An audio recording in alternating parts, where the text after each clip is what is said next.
Movie की शुरुआत में हमें दिखाया जाता है कि ब्रह्मांड में उजाले से पहले अंधकार था और इस अंधकार ने शैतानों को पैदा किया। हजारों सालों पहले मेलेकित नाम के शैतानों ने ब्रह्मांड को फिर से अंधकार में बदलना चाहा और इसके लिए उन्होंने एक शक्तिशाली पदार्थ रियलिटी स्टोन को एक हथियार ईथर में बदल दिया, जिससे वो स्टोन एक द्रव पदार्थ में बदल गया और उसी की मदद से वो अंधकार को फैलाना चाहता था। उन्हें रोकने के लिए थोर के ग्रैंडफादर यानी कि ओडिन के पिता बोर ने उनसे भयंकर युद्ध लड़ा। ब्रह्मांड और इसकी सभी रियासतों में अंधकार फैलाने के लिए मेलेकित ने इस समय का इंतजार किया जब सभी रियासतें एक कतार में आती है। जैसे ही वो ईथर को फैलाने लगा, बोर ने उससे ईथर छीन लिया। ईथर की ताकत के बिना शैतान हार गए और मेलेकित अपने साथियों को मरने के लिए छोड़कर वापस हजारों सालों के लिए सोने चला गया, ताकि अगली बार फिर से 5000 साल बाद इसी समय पर अंधकार को कायम करने आ सके। ईथर की अनंत शक्ति के कारण उसे नष्ट नहीं किया जा सकता था, इसलिए बोर ने उसे एक सुनसान अंधेरी रियासत में गहरा दफना दिया ताकि कोई उस तक पहुंच न सके। सीन बदलता है और हम वर्तमान में आ जाते हैं, जहां हम लोकी को बंदी बनाकर ओडिन के सामने पेश करते हुए देखते हैं। ये वो समय था जब एवेंजर मूवी के अंत में थोर लोकी को पकड़कर एस्गार्ड लाता है। उसे अपने किए पर कोई पछतावा नहीं होता, इसलिए ओडिन उसे बची हुई जिंदगी तहखाने में गुजारने की सजा सुनाते हैं और थोर को सारी रियासतों में शांति स्थापित करने और एस्गार्ड का राजा बनाने का फैसला लेते हैं। दूसरी तरफ थोर और उसके दोस्त एक रियासत में एलियंस के आतंक को खत्म करते हैं। ये रियासत उसके एक दोस्त होगन का घर था। वो होगन को कुछ दिन अपने परिवार के पास रहने की सलाह देकर वापस एस्गार्ड लौटता है और हम देखते हैं कि टेसेरेक्ट की ताकत से बाइफ्रोस्ट, जो कि दूसरी दुनिया में जाने का रास्ता है, उसे फिर से बना लिया गया, जिसे थोर की पहली मूवी में उसने अपने हथौड़े से तोड़ दिया था।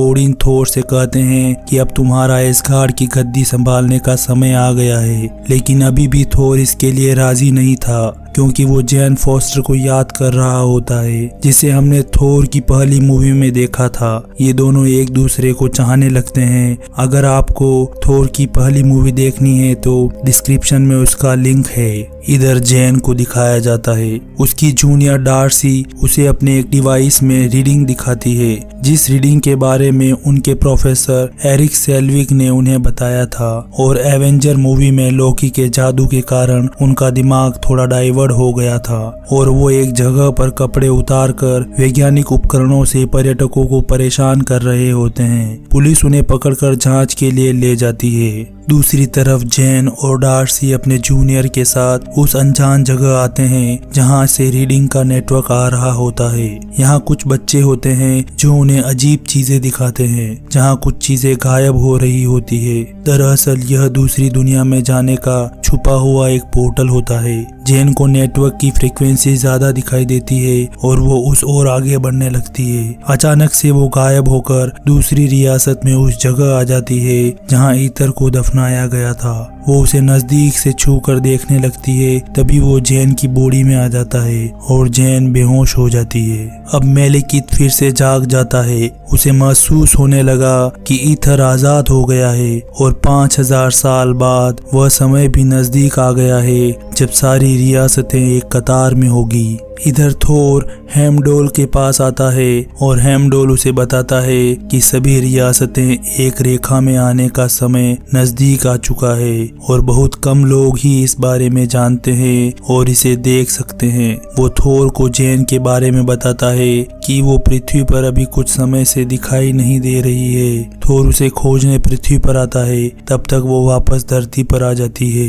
वो थोर से मिलती है और उससे बहुत नाराज होती है कि तुम मुझे छोड़कर क्यों चले गए। तभी वहाँ पुलिस आ जाती है, जिसे डार्सी ने बुलाया था, क्योंकि जैन 5 घंटे से गायब थी। पुलिस जैन को प्राइवेट प्रॉपर्टी में घुसने के कारण गिरफ्तार करने लगती है। तभी एक ब्लास्ट होता है, सभी पुलिस वाले उड़कर दूर गिर जाते हैं। दरअसल ये ईथर का असर था। थोर ये सब देख उसे एसगार्ड ले आता है। तभी सीन बदलता है और मेलिकित अपने साथी एल्ग्रिम से कहता है कि मैं एसगार्डियन को बर्बाद कर दूंगा और ईथर को उनसे लेकर इस चमचमाते ब्रह्मांड को अंधकार में बदल दूंगा। इधर थोर पता करने लगता है कि जैन की बॉडी में क्या है। ओडिन कहते हैं कि इसे कोई बीमारी है और इसका इलाज धरती पर डॉक्टर करेंगे। वो सैनिकों को जैन को धरती पर छोड़ने का आदेश देते हैं। जैसे ही सैनिक जैन को छूते हैं एक ब्लास्ट होता है और सभी सैनिक दूर जाकर गिरते हैं। ये देख ओडिन जैन को ध्यान से देखते हैं और हैरान हो जाते हैं।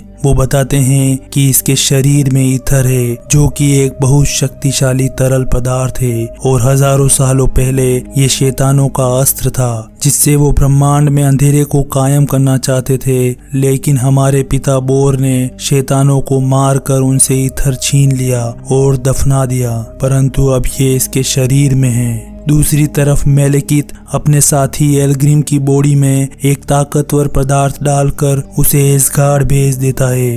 इधर थोर के साथी कुछ लुटेरे एलियंस को बंदी बनाकर एसगार्ड ले आते हैं। एल्ग्रिम भी भेष बदलकर उनके साथ एसगार्ड में प्रवेश कर जाता है। वो उन्हें कारागार में ले जाते हैं जहां लोकी को उनकी माँ फ्रिगा अपनी गलती सुधारने के लिए मना रही होती है, परंतु लोकी कुछ भी समझने को तैयार नहीं होता। लोकी अपनी माँ को बहुत प्यार करता है लेकिन वो गलती मानने को तैयार नहीं होता है। दूसरी तरफ थोर जैन को समझाता है कि हर 5000 सालों में सभी रियासतें एक रेखा में आती है और इस बार यह संगम नजदीक ही है। इस समय पर सभी दुनियाओं के छिपे द्वार खुलते हैं। शायद तुम किसी रियासत में चली गई थी और ईथर तुम्हारे शरीर में आ गया। हम तुम्हें बचाने की पूरी कोशिश करेंगे। तभी फ्रिगा आ जाती है और थोर जैन को अपनी माँ से मिलाता है। सीन बदलता है और हम देखते हैं कि एल्ग्रिम अपने शरीर से वो पदार्थ निकालकर उसकी ताकत से खतरनाक दानव बन जाता है और सभी कैदियों को आजाद कर देता है ताकि सब तरफ अफरा तफरी हो जाए। वो लोकी को भी देखता है लेकिन उसे आजाद नहीं करता। लोकी उसे महल की ओर जाने का रास्ता बता देता है, फिर भी वो लोकी को आजाद नहीं करता और महल की ओर चला जाता है। इसकी सूचना मिलते ही थोर जैन को अपनी माँ की सुरक्षा में छोड़ तहखाने की ओर भागता है। उसके सभी दोस्त कैदियों से लड़ने लगते हैं और थोर भी आ जाता है। वो सभी को चेतावनी देता है लेकिन कोई उसकी बात नहीं सुनता। अब थोर उनसे लड़ने लगता है। ओडिन भी सैनिकों की टुकड़ियों को तहखाने में भेज देते हैं। तभी हेमडोल को भनक लगती है कि कोई यान खुफिया रास्ते से एसगार्ड में आ गया है। वो भागते हुए उसे खत्म कर देता है लेकिन तभी वो देखता है कि एक स्पेसशिप एसगार्ड में प्रवेश कर गई है और कई यान उसमें से निकलकर एसगार्ड पर हमला शुरू कर देते हैं। ये मेलिकित की सेना थी जो एसगार्ड को तबाह करना शुरू कर देती है। हेमडोल महल को सुरक्षा कवच से ढकना शुरू कर देता है लेकिन एल्ग्रिम आकर इस आवरण को तोड़ देता है और मेलिकित का यान महल में प्रवेश कर जाता है। सैनिक उसमें से निकलकर एसगार्डियन सैनिकों को मारना शुरू कर देते हैं। अब मेलिकित निकलता है और एसगार्ड के सिंहासन को ध्वस्त करके आगे बढ़ जाता है। वो फ्रिगा के कमरे में आता है और जैन को अपने हवाले करने को कहता है। फ्रिगा जैन को बचाने के लिए उससे लड़ने लगती है लेकिन तभी एल्ग्रिम आकर फ्रिगा को पकड़ लेता है। मेलिकित जैन के पास आता है लेकिन फ्रिगा अपनी जादुई ताकत से उसे गायब कर देती है। ये देख मेलिकित गुस्सा होता है और एल्ग्रिम फ्रिगा की शरीर में तलवार डाल देता है। तभी थोर मेलिकित के चेहरे पर अपने हथौड़े की बिजली से वार करता है लेकिन एल्ग्रिम उसे लेकर भाग जाता है। फ्रिगा मर जाती है। थोर और ओडिन बहुत दुखी होते हैं। वो फ्रिगा का अंतिम संस्कार करते हैं। इस बात की खबर जब लोकी को लगती है तो वो भी बहुत दुखी और गुस्सा होता है। वो एसगार्ड पर सिर्फ अपनी माँ को चाहता था। सीन बदलता है और मेलिकित अपनी ताकत बढ़ाने में लग जाता है। इधर ओडिन जैन को कैद कर लेते हैं ताकि ईथर को सुरक्षित रखा जा सके। वो थोर को कहते हैं कि हम मेलिकित का इंतजार करेंगे और वापस आने पर उसे मार देंगे। थोर चाहता है कि एसगार्ड के सैनिकों लोग ना मारे जाए। वो ओडिन को मनाने लगता है कि वो जैन को अंधकार की दुनिया में लेकर जाएगा और जैसे ही मेलिकित उसके शरीर से ईथर को अलग करेगा हम ईथर को नष्ट करके मेलेकित को खत्म कर देंगे। लेकिन ओडिन इस बात के लिए राजी नहीं होते हैं। उन्हें डर था कि अगर थोर असफल हुआ तो ईथर दुश्मनों के हाथ लग जाएगा, जिसका नतीजा बहुत ही बुरा होगा। दूसरी तरफ थोर हेमडोल और अपने दोस्तों के साथ मिलकर जेन को अपने साथ अंधेरे की दुनिया में ले जाने का प्लान बनाता है, लेकिन ओडिन के आदेश के कारण बाइफ्रोस्ट बंद कर दिया गया। अब वो लोकी की मदद लेते हैं क्योंकि लोकी एसगार्ड से निकलने के और भी रास्ते जानता है। थोर लोकी के पास आता है जो अपनी माँ के मरने के कारण बहुत दुखी होता है और अपने आप को इसका जिम्मेदार भी मान रहा होता है क्योंकि उसी ने एल्ग्रिम को महल का रास्ता दिखाया था। थोर उसे प्रायश्चित करने का मौका देता है और धोखा देने पर मार डालने की चेतावनी देता है। अब वो अपने दोस्तों की मदद से एसगार्ड से निकल जाते हैं और पहुंचते हैं अंधकार की दुनिया में। यहाँ एल्ग्रिम मेलेकित को एसगार्ड पर हमला करने को कहता है, लेकिन मेलेकित उसे बताता है कि अब एसगार्ड पर हमला करना बेकार है, ईथर खुद हमारे पास आ रहा है। सीन बदलता है और धरती पर डार्सी सेल्विक को पुलिस से छुड़ा कर लाती है। बाहर आते ही सेल्विक को पता चलता है कि रियासतों के मिलने का समय नजदीक आ गया है। यहाँ से वो जेन की लेब में जाते हैं। दूसरी तरफ थोर और लोकी मेलेकित के नजदीक पहुंच जाते हैं। तभी लोकी थोर को धोखा देता है।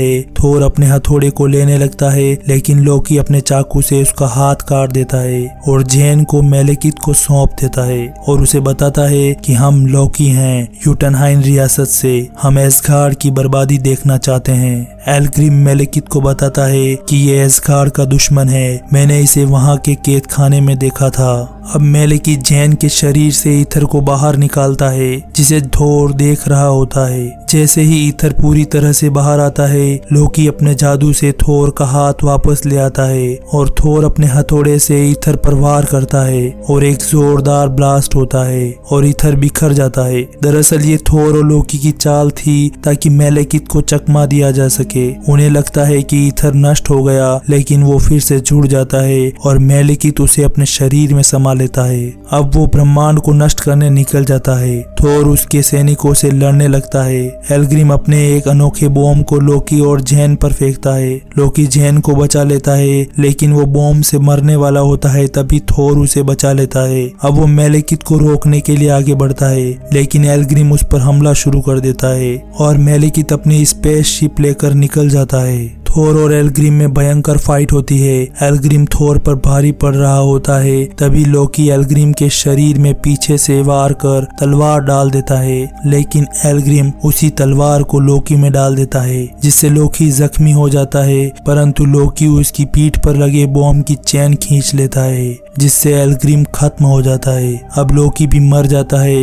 इससे थोर बहुत दुखी होता है। बहुत तेज हवाएं चलने लगती है, इसलिए अब वो एक गुफा में आते हैं और यहीं पर जेन को कुछ चीजें मिलती है जो पृथ्वी से गायब हो गई थी जब वो उन बच्चों से मिलने गई थी। उसे महसूस होता है कि यहाँ कोई पोर्टल है जो पृथ्वी पर जाता है। आगे बढ़ने पर वो पृथ्वी पर पहुंच जाते हैं। यहाँ से वो अपने लैब पहुंचती है और प्रोफेसर सेल्विक और डार्सी के साथ मिलकर सारी रिसर्च को चेक करने लगती है, जिससे उनको पता चलता है कि सभी रियासतों का संगम पृथ्वी पर ग्रीनविच स्थान पर होने वाला है। वो यहाँ पहुंच जाते हैं और अपने वैज्ञानिक उपकरण लगाने लगते हैं। तभी मेलेकित अपने स्पेसशिप से धरती पर आ जाता है। थोर भी उसे रोकने आ जाता है। वो दोनों आपस में लड़ने लगते हैं और सभी दुनियाओं का संगम शुरू हो जाता है। जेन और प्रोफेसर सेल्विक मेलेकित को उलझाए रखने के लिए अपने यंत्र से अलग अलग जगह पर पोर्टल ओपन करते हैं, जिससे थोर और मेलेकित लड़ते हुए अलग अलग रियासत पर आते जाते रहते हैं। लड़ते हुए एक समय वो अलग हो जाते हैं। इसी समय मेलेकित ईथर को अपने शरीर से निकालकर सभी रियासतों में फैलाने लगता है। जेन उसे रोकने आगे बढ़ती है। इसी दौरान थोर भी वापस आ जाता है।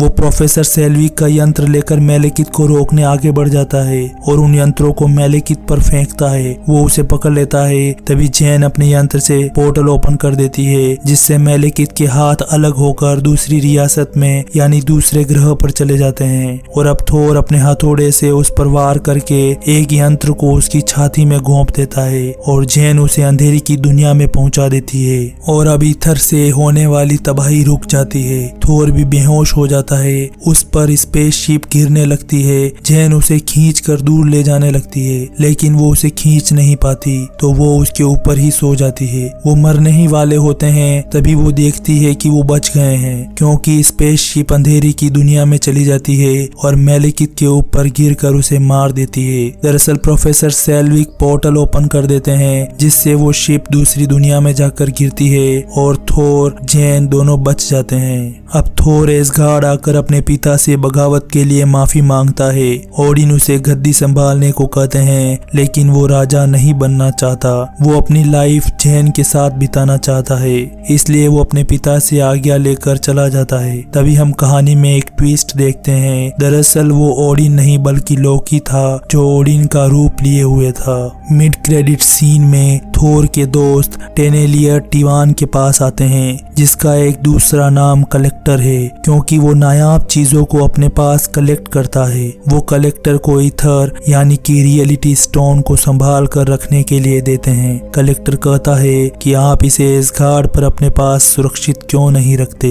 तब वो बताते हैं कि टेसरेक्ट पहले से एसगार्ड पर है और दो शक्तिशाली पदार्थों को एक जगह रखना मुनासिब नहीं है। कलेक्टर उन्हें आश्वस्त करता है कि ये उसके पास सुरक्षित रहेगा। वो कलेक्टर को किसी भी तरह की कोई गलती ना होने की चेतावनी देकर चले जाते हैं। उनके जाने के बाद कलेक्टर कहता है कि एक आ गया, अब 5 और बाकी है। इसका मतलब यूनिवर्स में टोटल 6 इन्फिनिटी स्टोन मौजूद है। पोस्ट क्रेडिट सीन में थोर जैन के पास आ जाता है और यहीं पर मूवी खत्म हो जाती है। उम्मीद करते हैं कि आपको वीडियो पसंद आई होगी। वीडियो को लाइक करें और शेयर करें। ऐसी और भी वीडियोस देखने के लिए हमारे चैनल को सब्सक्राइब जरूर करें।